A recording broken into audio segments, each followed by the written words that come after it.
E ao longo da tua carreira, tu já lidou, prendeu algum cara que era um psicopata, era um monstro e não tinha um traço de humanidade na pessoa? Então, eu tive 2 ocorrências. Uma ocorrência com um estuprador, inclusive em Santo Amaro.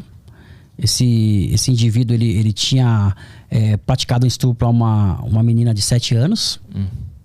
E a gente conseguiu prender esse cara. Como que conseguiu? A prisão foi através de uma denúncia. Nós recebemos uma denúncia que o indivíduo tinha ele praticado estupro a uma menina de 7 anos, ele estava em tal local. Aí a gente chegou lá, ele morava sozinho, né, nesse lugar, e a gente conseguiu prender ele.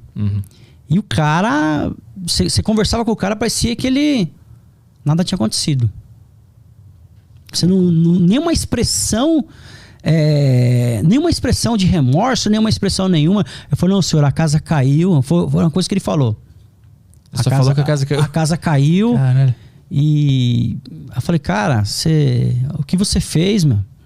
Aí ele não falava nada, mas você olhava olho no olho, ele não era um tinha vazio? nenhum vazio, cara. Um vazio.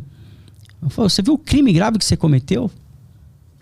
E ele não respondia, só baixava a cabeça e não respondia. Cara, e o que tu sente nessa hora quando tu lida com uma pessoa assim? Então, nessas horas você tem que manter o equilíbrio, lógico, né? Você tem que manter o equilíbrio, você tem que fazer aquilo que a lei manda, né? O que a lei manda? É prender o cara.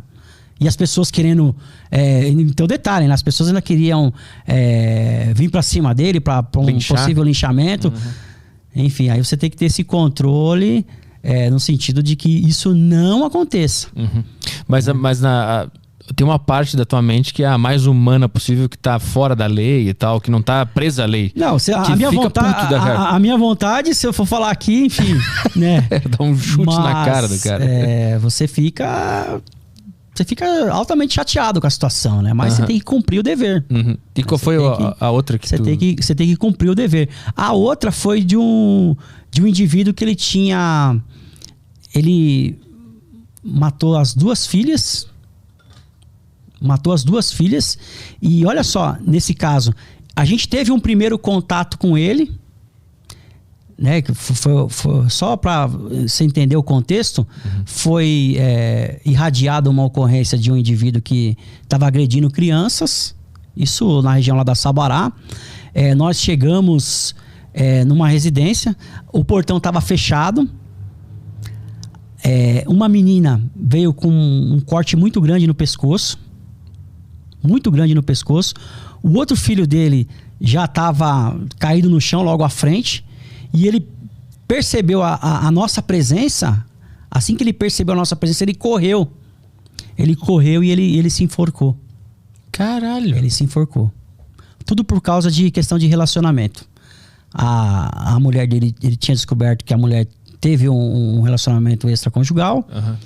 E aí ele fez isso com as crianças. Meu Deus. Vocês chegaram na casa, chegamos praticamente na hora. Tinha uma criança quase morrendo. E a gente não conseguia. Tinha outras viaturas junto, a gente não conseguia adentrar na residência. Né? A gente não conseguia entrar na residência. Depois nós conseguimos entrar na residência, mas aí já era tarde. Aí ele já estava enforcado lá. E as 2 crianças mortas. Cara, que loucura. E como é que vocês souberam da história que estava por trás disso? Não, aí depois, aí você conversa com os vizinhos, com os amigos, aquela coisa toda. Aí a gente começa a levantar tudo o que aconteceu. E a mulher estava lá? Não, a mulher, eu não tive contato com a mulher.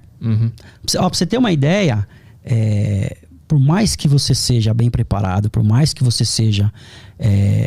alguns policiais, eles sentem esse impacto. Realmente é uma ocorrência impactante. Né? É muito impactante uma ocorrência dessa daí. E o policial até tipo assim, meio que cair a ficha, né? Prestar socorro para as crianças, enfim, chamar as outras autoridades, né? Aguardar perícia. É uma ocorrência muito pesada. Ocorrência que envolve crianças são ocorrências pesadas. E como é que fica a cabeça voltando para casa depois desse dia? Aí você faz uma pergunta interessante, né? Você colocar a cabeça no travesseiro, né? Você começa a ter aqueles flashes, né? Aí vai passando, lógico, vai passando os dias, vai passando os meses, e aí outras ocorrências vão acontecendo e... Chega um momento que tu perde a sensibilidade de tantas coisas horríveis que tu vai vendo? Não perde a sensibilidade, mas fica mais cético. Cria um escudo. Que a função policial, ela é uma função, assim, é muito complexa. Né? É uma função extremamente complexa.